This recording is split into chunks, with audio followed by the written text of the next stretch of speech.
À l'origine, Madrid dépendait de l'évêché de Tolède. C'est seulement en 1885 que le pape Léon XIII créa le diocèse de Madrid.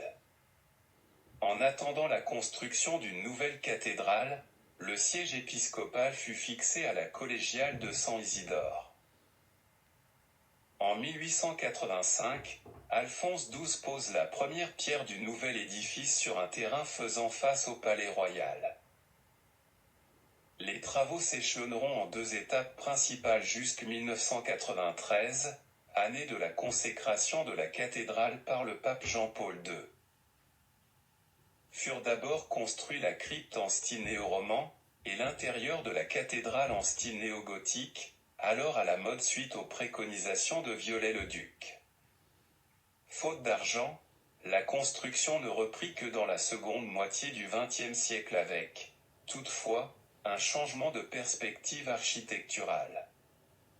En effet, pour l'extérieur, ce fut le style néoclassique qui fut choisi. La nouvelle cathédrale est dédiée à Notre-Dame de l'Almudena, prenant le nom d'une des plus anciennes églises de Madrid détruite par un incendie au milieu du XIXe siècle. Du fait que sa façade principale fait face à celle du palais royal, l'orientation de la cathédrale est nord-sud.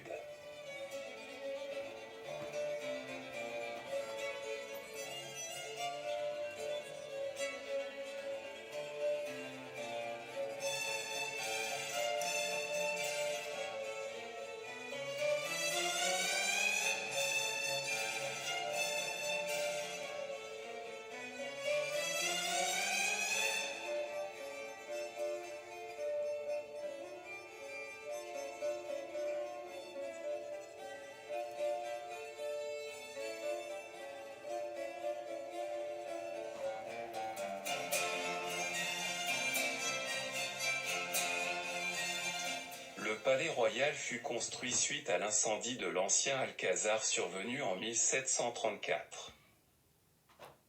Les travaux débutèrent sur le site en 1738 à l'époque de Philippe V, et se poursuivirent jusqu'à l'époque de Ferdinand VI.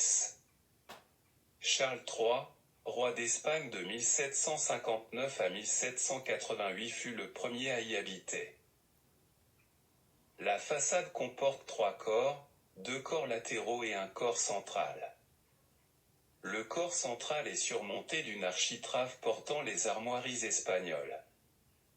Les 2 corps latéraux, en avancée, rappellent les tours d'angle typiques des palais espagnols.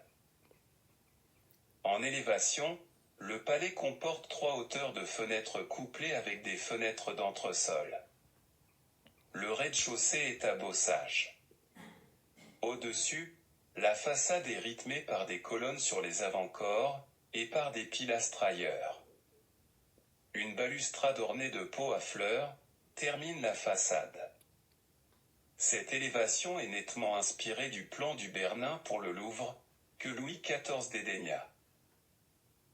À droite, un bâtiment latéral fut construit selon le même style que la façade du palais, avec un avant-corps à colonnes, et une façade à pilastres. Ce bâtiment surmonte une galerie à arcades.